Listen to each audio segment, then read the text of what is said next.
Again, my name is Jon Smith. I spell it a little differently, Jon, so that if you have a name like that, you have to maybe spell it a little differently.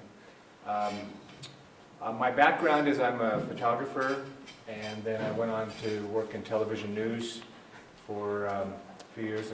I started actually in Washington, D.C. as a White House press photographer, Capitol Hill, during the Reagan administration. And then in television news, they make jokes about how you're supposed to start in a small market and work your way to the big markets. I started in Washington, D.C. and worked my way to New Harmony, Utah, which I'm very happy about.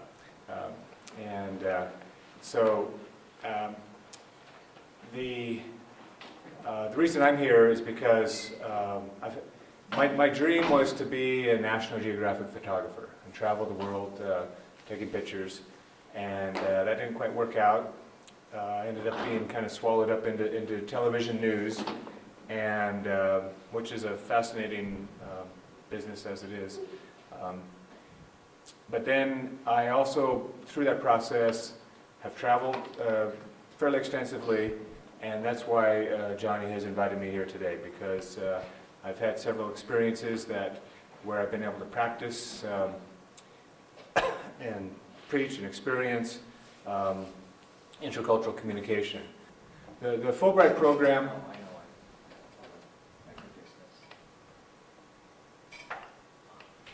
is a program sponsored by the U.S. State Department. It was started in 1947 after of course, after World War II, to enhance international understanding, mutual understanding. And so what it does is that it funds college professors to go overseas and teach overseas, as well as send students from foreign countries to the U.S., as well as U.S. students overseas. I have had two Fulbright experiences, so if you ever hear the word like a Fulbright scholar, I've been a Fulbright scholar twice. And the first time was in Portugal, and the second time was in Swaziland, Southern Africa. And absolutely rich, interesting experiences both times. Again, it's monitored. It's supported by the State Department, and you can have a year assignment, a semester assignment, or one to 6 week assignment. My first assignment in Portugal was for 1 semester, and then my second assignment in Swaziland was for a full year. And who knows, maybe I'll apply for the 1 to 6 week option as well. Several people on campus have, a couple of the deans have had the opportunity to do a 1 to 6 week experience. One of our psychology or sociology professors is in Eastern Europe somewhere. I can't remember exactly where he went, but he's there right now. And so there's a lot of opportunities for us to go overseas, and essentially we get paid to travel, and so that's not a bad deal. Not too many people are willing to do it. They have to uproot their family. And so let's take a look at my first experience in Portugal. Portugal is very proud of its exploration history. If any of you go back and do the historical examination, Columbus studied in Portugal. Columbus tried to get Portugal to pay for his trip, and when that all didn't work out, then that's when he went over to Spain and got Queen Isabella to pay for it. But Columbus learned how to do everything he does. There's a mariner's college, shall we say, on the very west tip of Portugal that juts out into the Atlantic, the most western part of the Atlantic. A good place to learn about what's west of Europe, and he learned that in Portugal.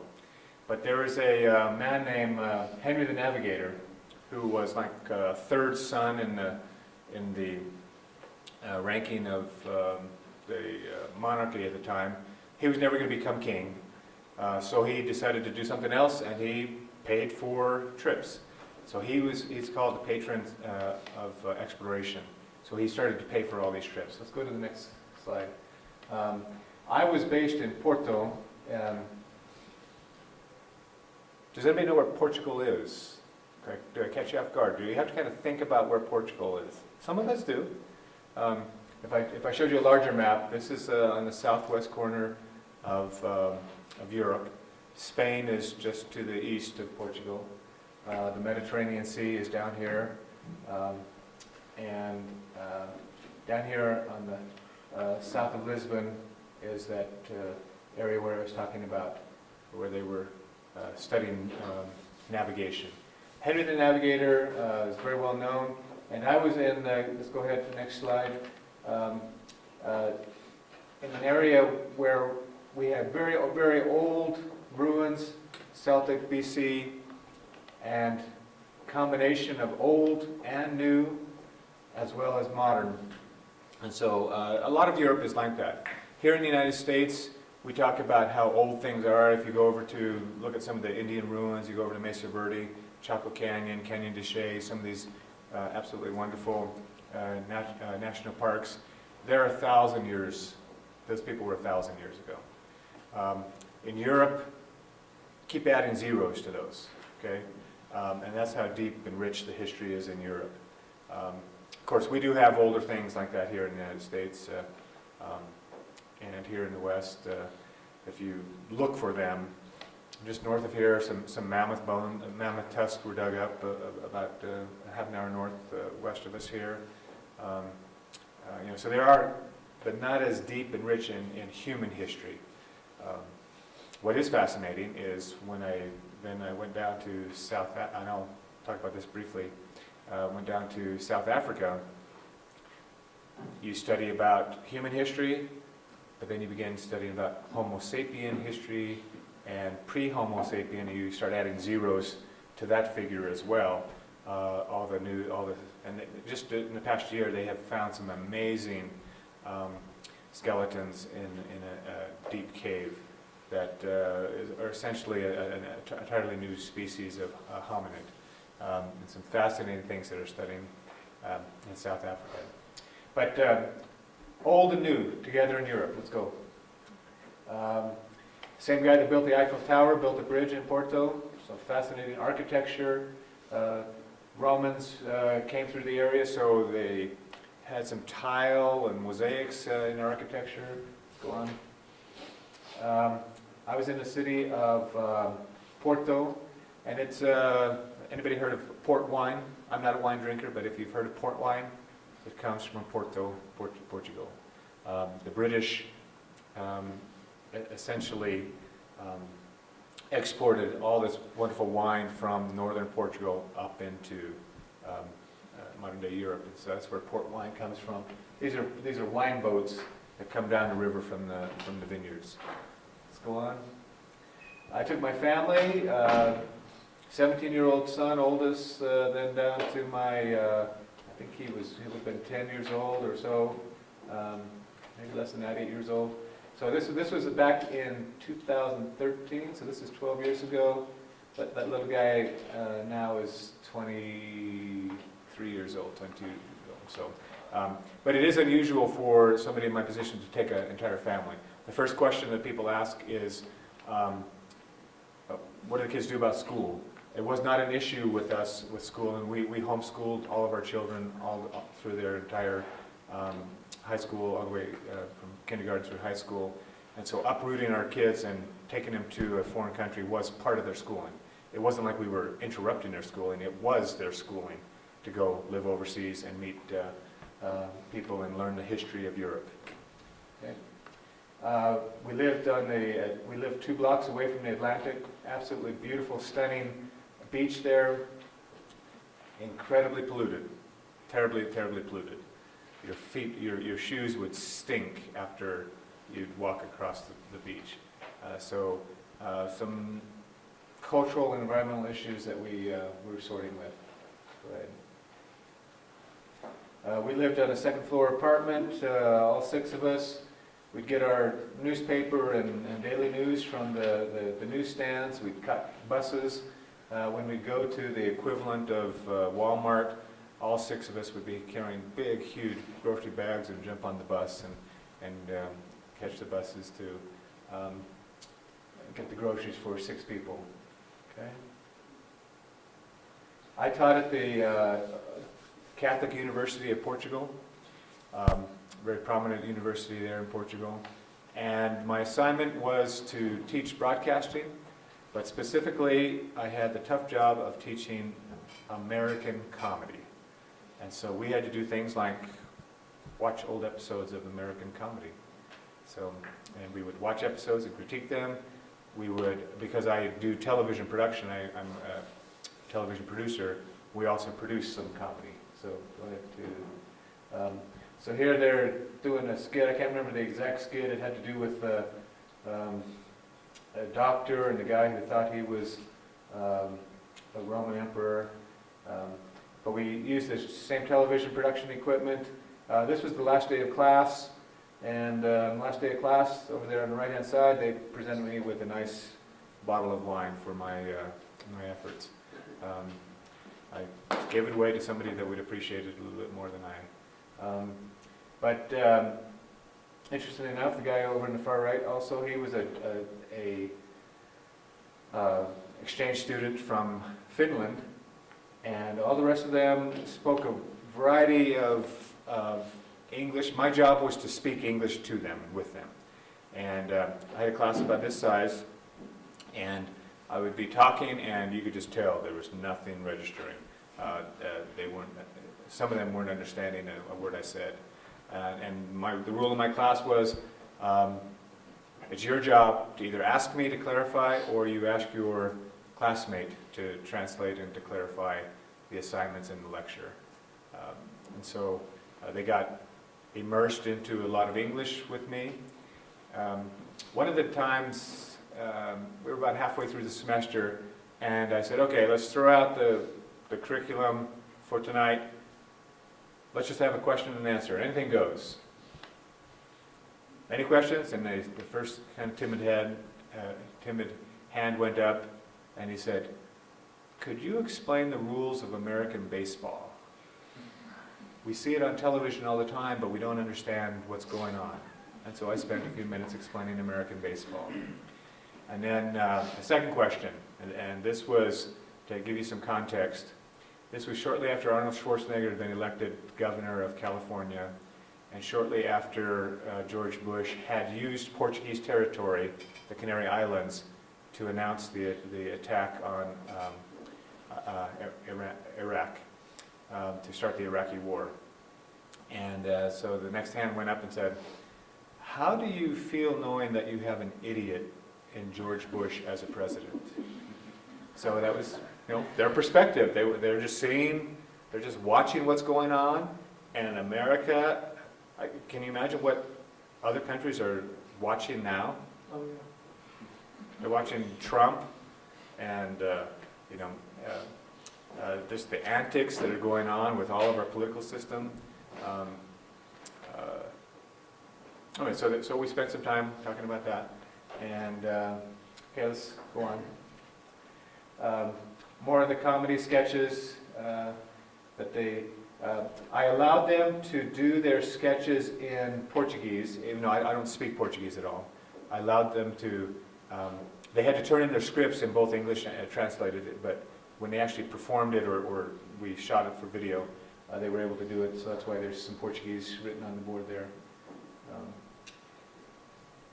These are the faculty that I worked with, the department chair and another liaison that I worked with.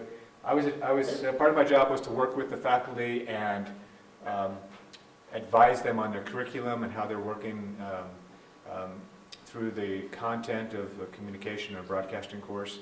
And because I was there, they started having their meetings in English. And it was just so slow, and they were just so careful about what they were saying, and we weren't getting anywhere. And then finally, about the second meeting, I said, okay, I know I'm interfering with this meeting process. Just go ahead and have your meetings in Portuguese, and I'll keep up as best I can. And there was just a huge sigh of relief. And then, wah, wah, wah, wah, wah, they just went to it in Portuguese. And so language and that whole translation does bog things down. It just stops the process and the free flow of information. Okay. While we're there, just studied a lot of architecture because I'm a photographer. I just love to take pictures of the architecture. Lots of different foods. Huge, huge pallets of dried cod. I don't know what's with dried cod, but it's a national dish there. And the dried cod actually comes from the northern Atlantic, so they actually ship it down. But there was just huge pallets. Just you see several sections in the grocery store of dried cod, and they would make it into, they would reconstitute it with water and make it into like soups or casseroles or things like that. And I'm sorry, it wasn't that good. But the flan was good. Some of you are familiar with flan. And the caldo verde, the green soup with always a little sausage floating in it, was pretty good too. Although my kids hated the green soup. Green, yeah, they didn't like it. Okay, next. The people, absolutely wonderful, rich people. If you understand the history of Portugal, because they went out exploring and discovered all these other countries, they did have colonies in Africa, Angola, and other places, Mozambique, where they speak Portuguese because of those early explorers. Back in the 70s, they allowed anybody in those countries to return to Portugal if they wanted to. So Guillermo here, he's what's called a returnee, or a retorno, from Angola, and his wife. This is the doorman at our apartment. Didn't understand a stitch of English. My kids didn't understand anything he said, but they were good buds. Friendship, smiles and handshakes and hugs go a long way. Okay? We had friends. We attended some religious groups over there. So here's some people attending a church group over there. Can I ask you a cultural question? Where's the ukulele from? Hawaii, yes? It's got to be from somewhere else now. China. Oh.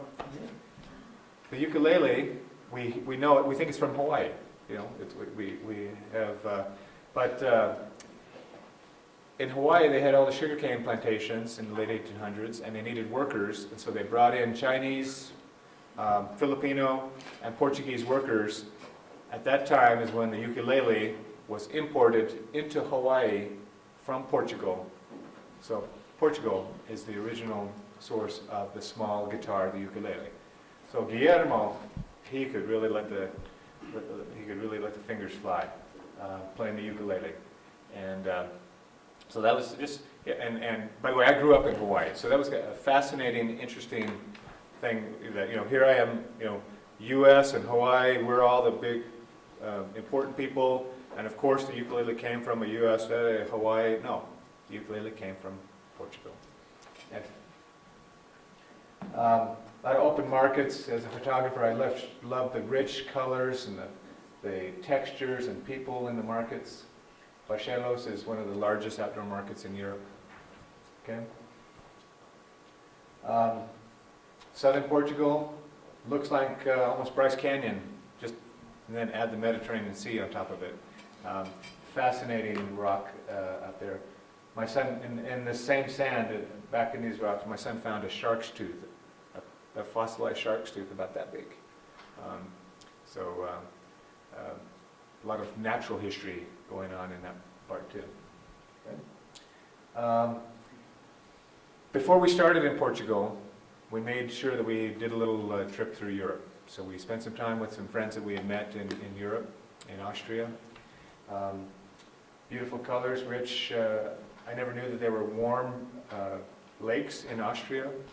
If you watch the opening credits of The Sound of Music, you see the helicopter shots flying over those lakes. Those are those lakes that are east of Salzburg. Very warm lakes. And then there's a deep history. Have anybody heard of a bone chapel? Do you know what a bone chapel would be? In Europe, ground and space is relatively limited. And so when they bury people, they began looking for more space to bury people. And the next thing they thought of was, after they're in the ground for at least 7 to 10 years, let's dig them back up, clean their bones off very carefully, label them, put them in a chapel, and then bury somebody else in that same spot for another 7 to 10 years. Okay? So they were doing that. So these are bones of people that had been exhumed to make room for other people in their cemeteries. When the Catholic Church began allowing cremation in the 1960s, most bone chapels ceased being, they stopped that practice. Okay? Spent some time in Rome, in Italy, fascinating architecture and art. Michelangelo, smart cars at the time were only in Europe. Now there are a few smart cars over here. St. Peter's Square, Swiss Guard guarding the Vatican. Just absolutely rich and fascinating architecture and history. Florence, same thing, architecture. Multiple bridges in Florence. Okay. Venice, a sinking city. So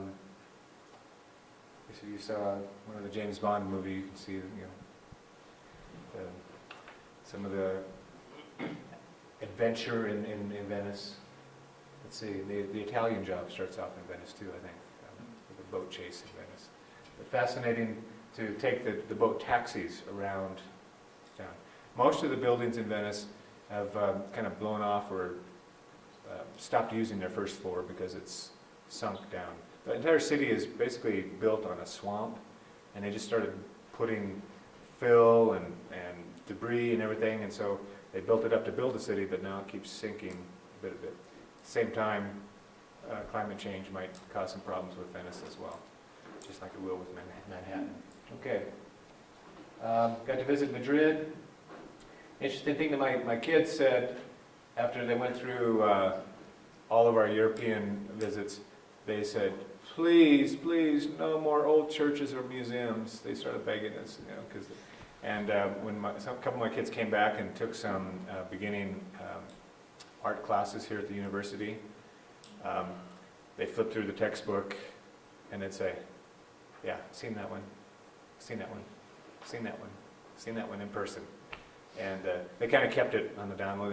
I'm not going to brag to my friends, but yeah, I've seen that one, and I've seen that one, and I've seen that one.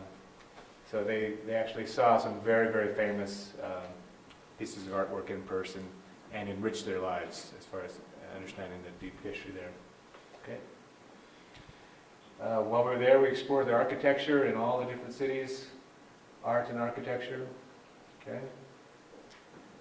As a photographer, I was able to explore a lot of photo opportunities, expand my skills. But most of all, back then I had a beard, but most of all I was able to explore myself and learn a lot about myself. I think that's what international travel is about. I think that's what international interaction is about.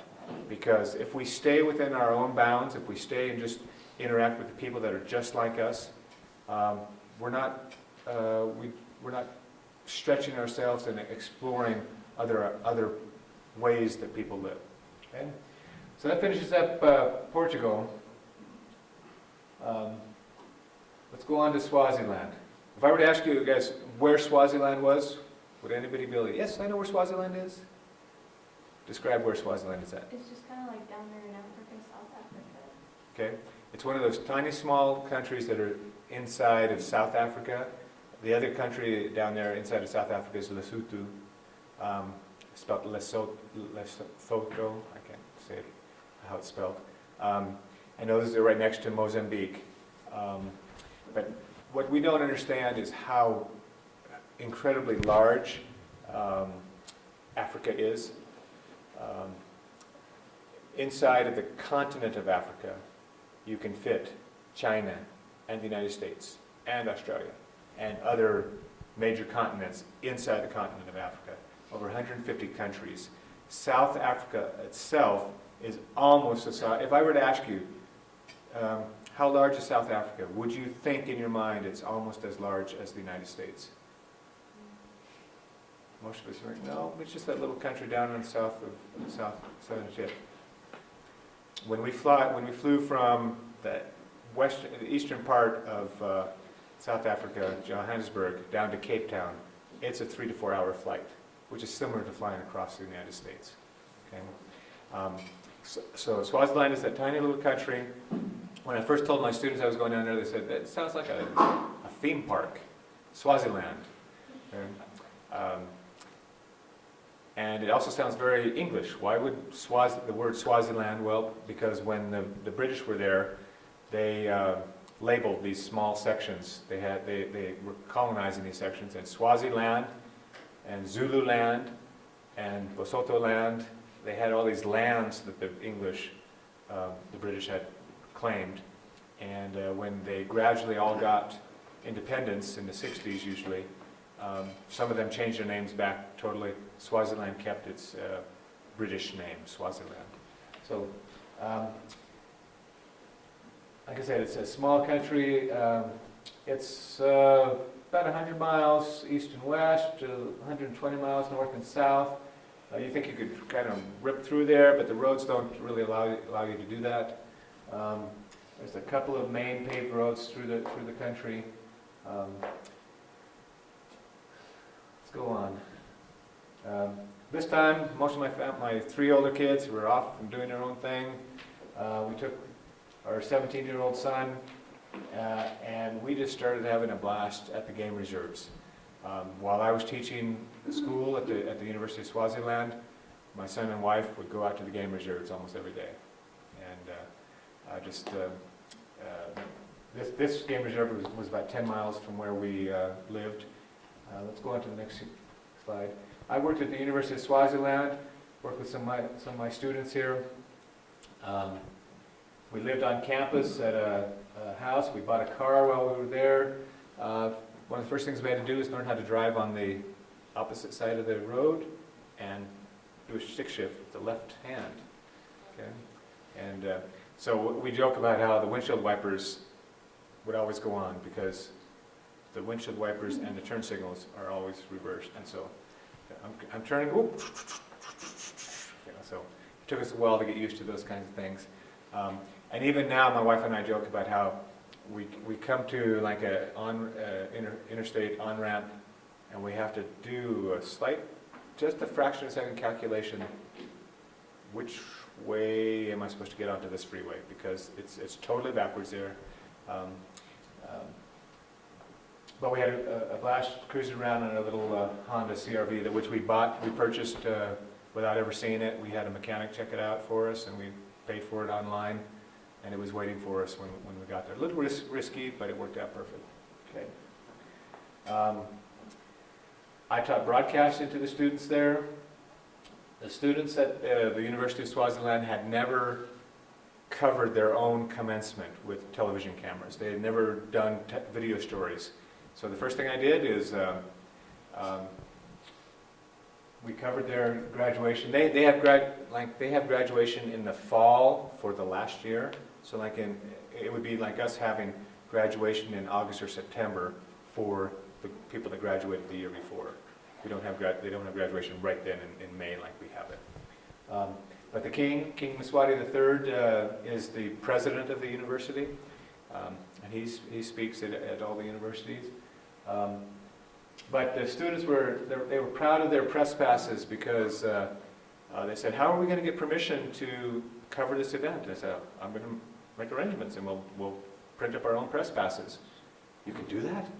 You can print up your own press passes? Well, don't we have to get permission?" "Yeah, we have to get permission, but we will be the authorized group doing that." So they had a lot of fun doing that. I interacted with the U.S. Embassy quite a bit. Here I am interviewing the U.S. ambassador. I showed one of my films at there was a film festival, this Gold Line Film Festival, and just interacted a lot with the U.S. Embassy. And you will experience that if you spend some time overseas. You need to be friends with the U.S. Embassy quite a bit. One of the things I'm most proud of is we did a World Press Freedom Day. In the Swaziland Constitution, it talks about freedom of the press, but it is by no means practiced. The king owns the newspapers and the television station, and they don't practice free speech. But because I was this arrogant American, and it was World Press Freedom Day. We printed up T-shirts and we passed out constitutions, Swaziland constitutions, and we talked about free speech in Swaziland. And here, Molly Sanchez, who works at the embassy, this was her email back to me. Honestly, I nearly cried. In fact, tears came to my eyes. One of my favorite events, and she had been there for about 5 years up to this point. So one of my favorite events was this World Press Freedom Day. When Becky Makubu picked up the Constitution and said that it wasn't a lie because people were not using it to push for their rights, I wanted to shout, "Amen." Well done to you and everybody at UNISWA. It's the University of Swaziland. So anyway, that was a great event. Unfortunately, baby steps are made. Becky Makubu, he was the editor of a national magazine. He just got out of prison. He's been in prison for the past 2 years. The king put him in jail for speaking out for free speech in Swaziland. He claimed that Becky wrote an article that kind of demeaned the judicial system and the monarchy. So free speech still has a long way to go. And so I had to be very careful how I was teaching it there at the university. In fact, there were occasional union labor riots. They would burn tires in the street and shut things down. And the university was actually shut down for a month or two while I was there. And my contacts at the U.S. Embassy said, "John, I know you're a journalist. I know you want to go out and videotape all this stuff going on, but you absolutely have to keep it low key. You stay out of this. I don't want you being arrested and thrown in jail, creating an international incident with a Fulbright person being arrested during riots in Swaziland." Okay. But I had a lot of fun with my students. Obviously, they gave me rabbit ears, so we got to be pretty good friends. Gave them some SU T-shirts, but they work on computers that are similar to ours, obviously a generation or two behind. And I was able to take a couple of students out on my video documentary work where we were documenting animals and wildlife parks there. I spent a lot of time in the backcountry, video recording. I'm still in the process of putting a documentary together of comparing southern Utah environmental issues with South Africa environmental issues. So that's kind of a fun project we're still working on. Because I am Mormon, one thing I did do is I put together an hour-long documentary about Mormons in Swaziland. There I'm interviewing the king's brother, and we covered a lot of the humanitarian things, the wheelchairs or a water project at an orphanage, and this actually aired, what year was that, 2012, between LDS Mormon Conference on KSL television. The reason I was able to get it on KSL television is because I just called my friends up at KSL and said, "Hey, do you want this? And can you work with me?" And they worked with me. It's fascinating doing international exchange of video. I was FedExing hard drives full of video to KSL, and they would edit it back and forth, and we would Skype back and forth, and it was a fascinating experience getting that edited while I was still in Swaziland. Okay. But we did a lot of issues with wildlife, game rangers in the national parks. Amazing photo opportunities, being, this close to lions that could literally jump in your open Toyota Outback, and again, as a photographer, so I never got to be a National Geographic photographer, but do I get to take similar photos? Yeah, so it's kind of cool. I can just be a boring old college professor, but I still get to do cool stuff like this. Somebody, one of my colleagues several years ago commented, he said, "John, you just get people to pay you to play, to go out and do all this fun stuff." And so yeah, I guess I do get people to pay me to play, but I also get a lot of work done while I'm over there too. People in the culture, Swaziland is a very, very traditional culture. You have people dressed up in cattle hair and having their swords and their shields, and they're on cell phones at the same time.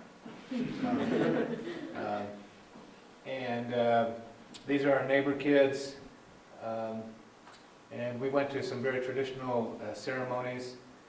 Just a fascinating. I have to admit that living here in Utah, obviously we don't have very many blacks or African Americans or Africans, and I was over there for a while, and I had interesting experience. I was thinking of somebody that I needed to talk with, and it took me a while to think, is that person white or black? Obviously she was black, but I had been immersed into their culture so long. We would go weeks at a time without seeing another white person. But it was like, it wasn't an issue, it became a non-issue for me. Unfortunately, it is still a little bit of an issue with some of the Swazis. When I was talking to my students, we were proposing, we were trying to get a newspaper printed and things like that, and the student said, I said, you go ahead and write a memo to the provost or the university president. We can go after some funding and we can work this all out. And he said, no, professor, you need to write the memo.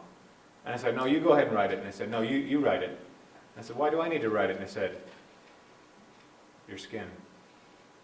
And that just saddened me.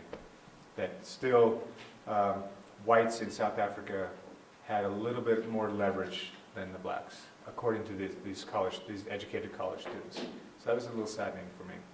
But they make great progress, at the same time keeping their culture.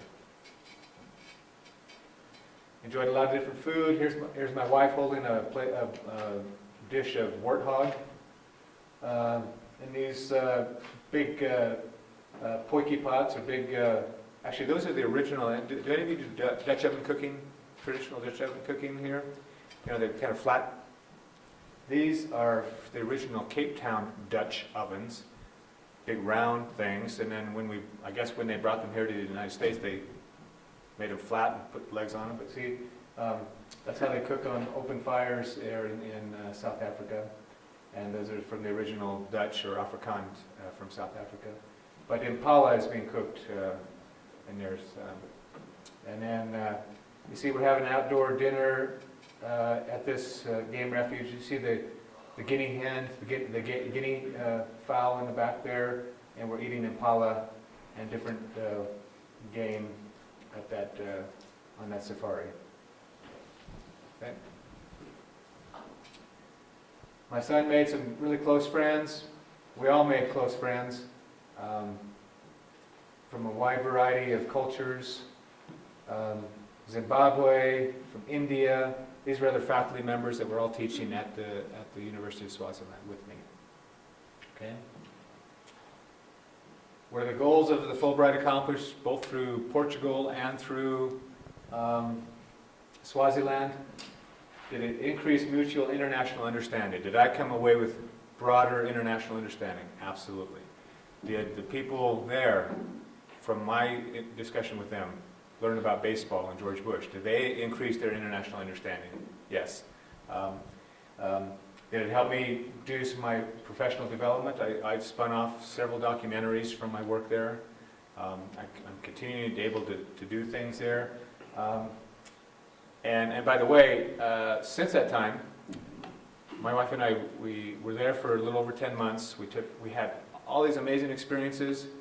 In 2 years ago, we took all those amazing experiences and put them into 2.5 weeks and took a group back to study abroad.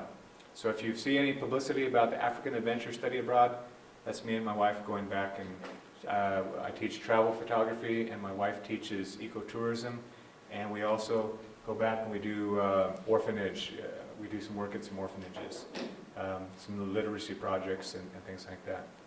And then last year we went back again with 7 students, and we're already approved to go back again in May of 2016.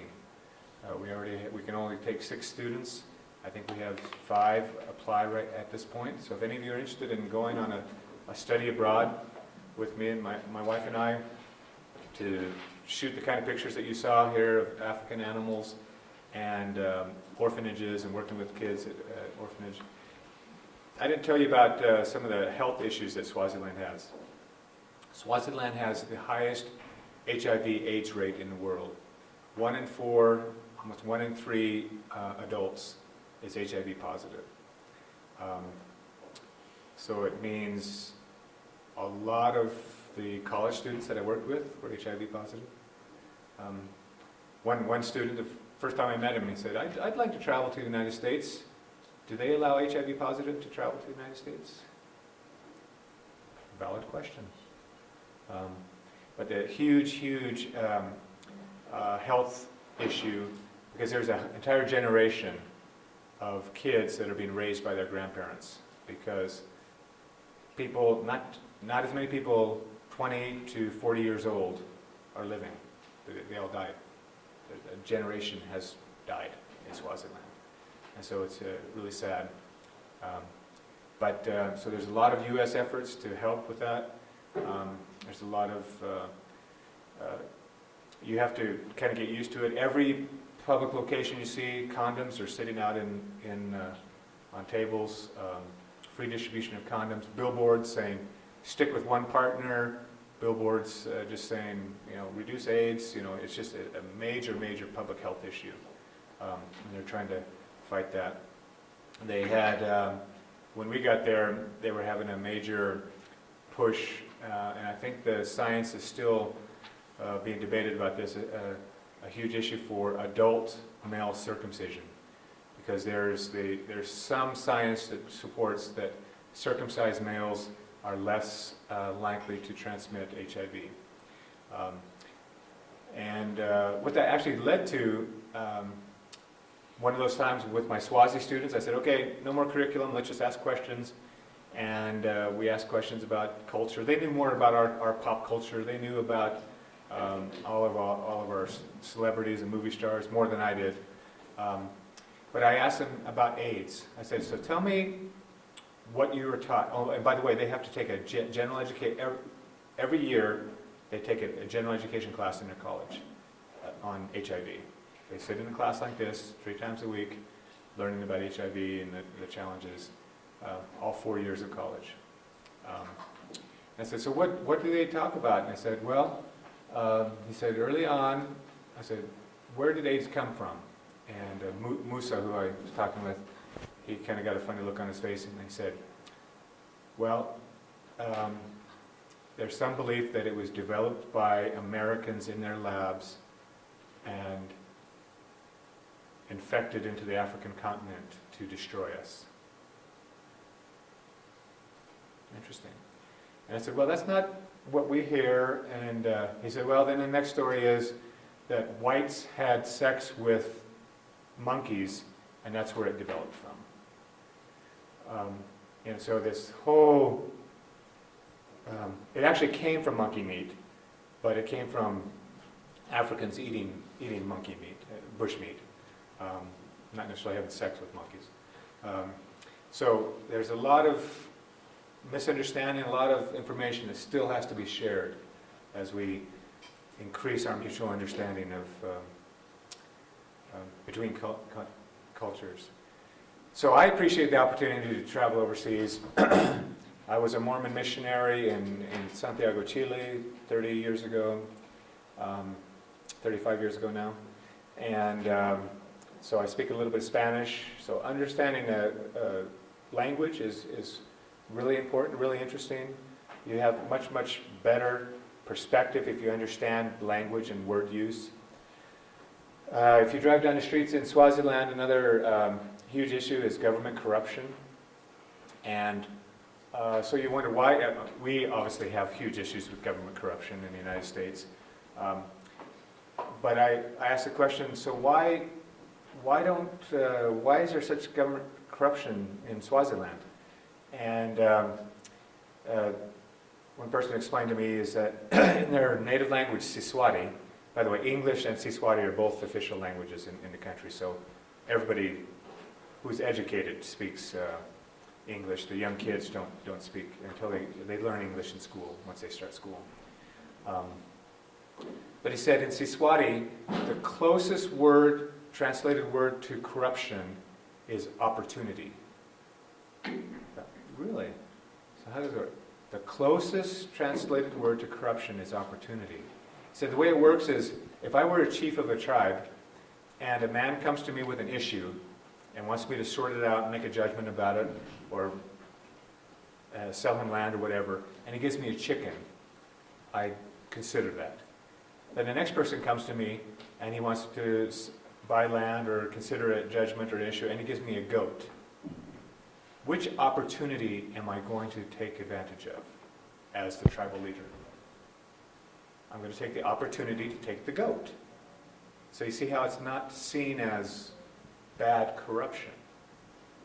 And once they explained that to me, wow, that just opened up my mind about understanding how people think. Understanding that it's not right or wrong. It's only right, it's only wrong because America might think it's wrong. But in their culture, it's not. It's just different, a different way of thinking. And that's one of the most important things that I've learned in my travels. People experience life differently. That our American ethnocentric approach, that Americans are the right and only way to live life, is very shallow. We can learn a lot from these other cultures. Do you have another slide? I think that's it? Yep. Okay. So, I can open it up to other questions. Yeah? What prompted you to become involved with academics here at SUU, with all your experience in other cultures and stuff? Why did you decide to come to SUU from DC? Okay. Let me go to some of the actual practical parts of it. I was living in Washington, D.C., my wife and I, and as a photographer, I was taking pictures of press conferences and Senate and congressional hearings and talking heads. You know, I'd go and take pictures of meetings. And then I got offered the job of opening up the Southern Utah News Bureau for KSL Television and taking pictures of national parks and outdoors and photogenic stuff. And so I jumped on that opportunity. So I still working for KSL when I moved to Cedar City in 1985. And then eventually, I still working for KSL. They moved me up to Orem. And at that time, I said, okay, I'm kind of done with the TV news business. I might want to go back. So I went back and got my master's degree. And because I'd been here in Cedar City, I knew a little bit about SUU. And I actually, while I was here working for KSL, from 85 to 87, I taught adjunct in the communication department. And so after I got my master's degree, I was driving, my wife and I were driving from Provo down to Vegas for, she was going to a conference. And she said, well, let's just pop in and say hi to these people. And so my wife, it was supposed to be a 5-minute visit, ended up being about an hour-and-a-half visit. She sat in the parking lot the whole time, and I came back out and said, they've offered me a job to teach broadcasting at SUU. And so that started me working at SUU with my master's degree, and then I eventually went back and got my doctorate at the University of Tennessee. Football fans might be interested in knowing that Peyton Manning was in my Com 1010 class that I taught. And I wish I'd kept better touch with him, but he was an excellent student, and he gave some very... he went in my class, while he was in my class, he went from third-string quarterback to first-string quarterback, and during his freshman year. And about 3 weeks into the class, he came to me and said, hey, I just got this starting quarterback job, and I haven't even learned the playbook, and I have a speech due on Friday, right before the game on Saturday, and I need to learn the playbook. Can I get an extension on my speech? And I said, yes, I'll give you an extension on the speech. But when you do give your speech of entertainment, I want you to tell us what it's like to go from a senior, high school senior, to being a starting quarterback for a team like the University of Tennessee Bulls. And he told a funny story about how he ran into his first huddle, and he was apologizing, this little freshman quarterback, and one of the big linemen said, "Hey Manning, shut up and call the play." And then that led to his career. So, yeah, I wish I'd kept in better contact with Peyton.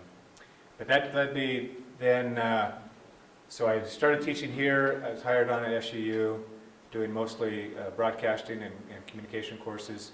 And then it took me a while to get into the international travel, to get to begin applying for the Fulbright. And so over the years I was able to work those in. Okay. Other questions? What do you miss most about Africa, and what was your favorite experience? What do I miss most about Africa?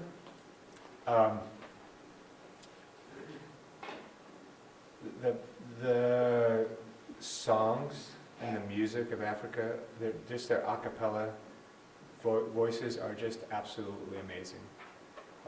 It seems like anybody has a rich, the males just have that rich baritone, and the women just have that beautiful soprano and alto voices.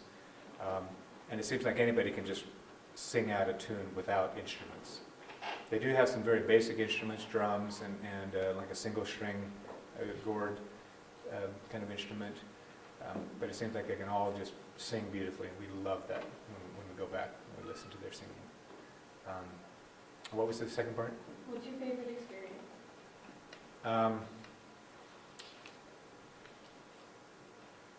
I think just being able to do, when we go back for study abroads, we because my wife teaches ecotourism, we do zip lining, we ride elephants, we do whitewater rafting, we do ATV rides through the jungle. It's just, it's almost like southern Utah in a way, because there's just outdoor recreation opportunities galore. What is interesting, however, is we thought that we would be really active, like hiking and walking around a lot, but because of the predators in the game reserves, you were confined to your vehicle almost all the time. You drive and drive and drive and drive, and you don't step out because of the predators. And I just don't mean the cats. I mean the hippos and crocodiles and other things that you have to watch out for. In those game preserves and ranges, are those animals protected, or how does that work? How many of you heard 6 months ago, Cecil the lion in Zimbabwe, we were concerned about Cecil being shot, killed? Guess what? Every single animal in Africa is managed somehow. Now, they might not know they might not have names for Cecil the lion, but in some of those, but all animals are managed. It's like here in Utah, are the deer herds managed? Any hunters in here? Yeah. They count the deer, and then they give out the hunting permits for the number, and then we go out and hunt, and we know whether there's more males and females, and we know that, and we adjust the hunting accordingly. Same thing goes with, even though those game reserves, when we spend a lot of time in Kruger National Park, which is huge, huge. It's larger than some states here in the United States. And the elephants roam freely, and they're also actually beginning to take down the frontier fences as well. For example, between Mozambique and South Africa, and over in Botswana, they're taking down the fences so that the animals can more freely roam. But are those wild animals? Yeah, they're wild, but they're managed. Okay, and so that's so all animals are managed and counted. Rhino and elephant poaching is a horrendous problem down there. Unfortunately, about 10 years ago, a very prominent Vietnamese politician claimed that rhino horn cured him of cancer. And there had been a downturn, that rhino poaching had gone down, and as soon as he claimed that rhino horn cured cancer, not only was it a cancer cure, but it was a great aphrodisiac, natural Viagra, the rhino poaching went skyrocketing. Every year in Kruger National Park, they lose at least a rhino a day. More than 400 to 500 rhinos are killed in Kruger National Park alone. One of the guys that we work with that we interviewed, I was trying to get interviews with him, and sorry, John, I can't do it today. We killed 2 poachers last night. We had a shootout with poachers last night. You know, it's going on, and the Army's involved in trying to hunt down and kill these. They have rights to shoot to kill the poachers. There is a huge issue of whether these poachers are killing impala, like deer, for their cook pot, to feed their starving family. That's one level of poaching. And then there's the super sophisticated international cartel of importing and exporting rhino and elephant tusks. And that's a different level. Nevertheless, there are fully armed guards with automatic weapons walking in Kruger National Park. And if you were to, in Swaziland, they do a visual inspection of every rhino every day to make sure that it's protected. So you have game rangers walking. So while you're going on a game ride, you might say, "Oh, there's a rhino," and you pull up and you're watching it. Absolutely guaranteed, there's a ranger watching you from the bushes, watching you to see how you treat or whether you poach that animal or not. So a lot of time and expenses. So poaching is a huge issue down there. I can't remember the exact question. Did I answer that? Okay. Yeah. In Swaziland, there's something called a reed dance. Is that right? Ah. My Okay. question was, how often is it performed, and is it part of a larger festival? Okay. Did you ask? Did you tell them to Yeah. look at the reed dance? Did any of you watch the reed dance ceremonies on videos? It's R and X rated. There's a festival where 60,000 12 to 20-year-old women dance for the king topless, just with a short little skirt. How do you find yours? You could go to Reed Dance. Is it R? Yeah, REED.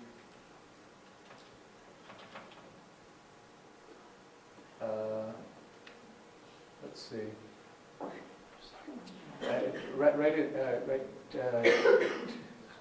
Television.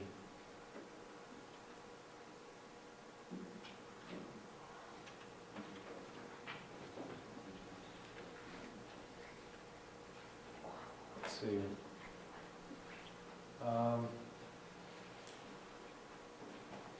You're ahead of your accounts. Yeah, if you want to just look for Jon Smith. So here's 60,000 topless women dancing in a stadium for tourists and for the king. But I edited this for American television.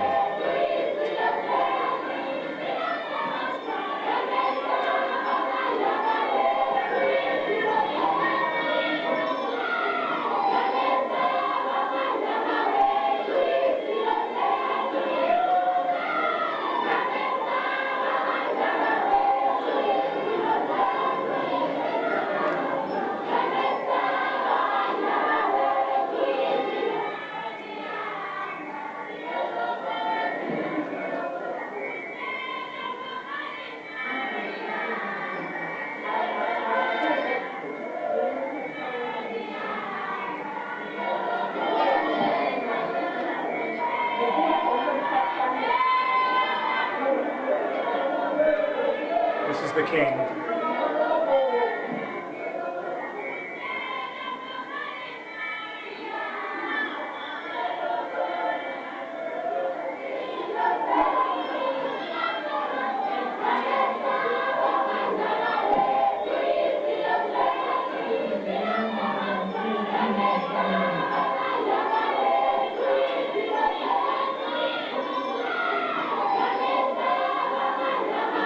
Those are some of the king's wives. He has 15 wives now.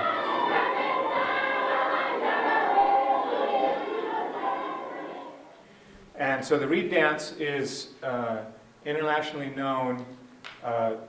Critics claim that it's where the king picks out a young new bride every year. That has happened some years, but in general he doesn't do that every year. But polygamy is practiced in Swaziland, and so like I said, he picked a new wife about a year ago. The reed dance occurs every August, about mid-August, and it's designed to reinstill or reinvigorate the Swazi culture. And it's done through the young women dancing with their short skirts and their topless. And so outsiders criticize it a lot, saying it's a huge sex orgy thing. And so when I was there, I don't know, give me some advice. When I was there, should a conservative Mormon go to that kind of cultural dance? If you're a photographer, it's work. Should I take my 17-year-old son? I think it's part of the culture, so you should. And that's how we approached it. Yeah. A lot of people say, oh, that's just terrible, look at all that sex going on. But we approached it as a cultural. It's very, very important to them. So, for example, if we were in Swaziland, two-thirds of the women, some wouldn't have done it, but two-thirds of the women in here would have participated in this reed dance on a regular basis. Because it was part of their culture and part of their village. It was very important for them to represent their village dancing at the reed dance. There's a secondary, it's called the kingship ceremony, which happens in early December. It's where the king is, his kingship powers are restored every year. And people bring in sacred water from the four waters, from the oceans, and they sing and they dance, and the king is restored to his power. It's like his power diminishes each year, and then in December he gets it back again through this ceremony. Okay. Did I answer all the questions about the reed dance? Yeah, you did, thanks. Unfortunately, it's fascinating when we were there. You just see these, they don't have public transportation to carry all these 60,000 young women. And so they would be in the back of pickup trucks and big dump trucks, all headed to the National Stadium. And unfortunately, one truck crashed last year and killed 25 of these young people, young girls. It was horrendous. And so there was a big uproar, should they be hauling these young women for this sexist thing? It's very dangerous, and it was very, very controversial. But they continued on with the reed dance, and again, for cultural purposes. Any other questions? Yeah. One real quick. On the politicians, are they as arrogant as they portray themselves to be? Do you have a favorite? Which politicians? Any politician. Certainly the king. The king. I mean, I'm talking about Washington, D.C. Oh, in Washington, D.C.? When you were taking pictures back Yeah. I learned a lot of, I got to know some of the politicians back there, and I'm very impressed with some people. I'm not impressed with some others. And in general, there's just a huge disconnect between what goes on in politics and in big business and what happens in Cedar City, Utah. Donald Trump is getting heat right now for a comment he made 2 days ago, that he started from scratch, and he just started his real estate business with a small loan of $1 million from his dad, and that just all of us that don't even know what $1 million is like are turned off by statements like that. And so Trump needs to watch that kind of language, as well as Democrats who claim that they are for the people and know the people. They're just out of touch. Okay. Any other questions? Last one question. So I hope that did I give you all the answers you needed? Fill in the blanks. And seriously, if any of you are interested in going to Swaziland for 2.5 weeks, 3 weeks in May, I'd love to talk with you more about that. Thank you, Dr. Jon Smith.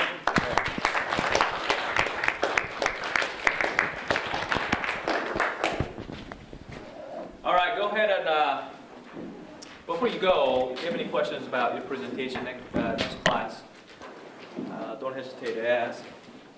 But you're free to go with your paper turned in. Thank you. Have a good day.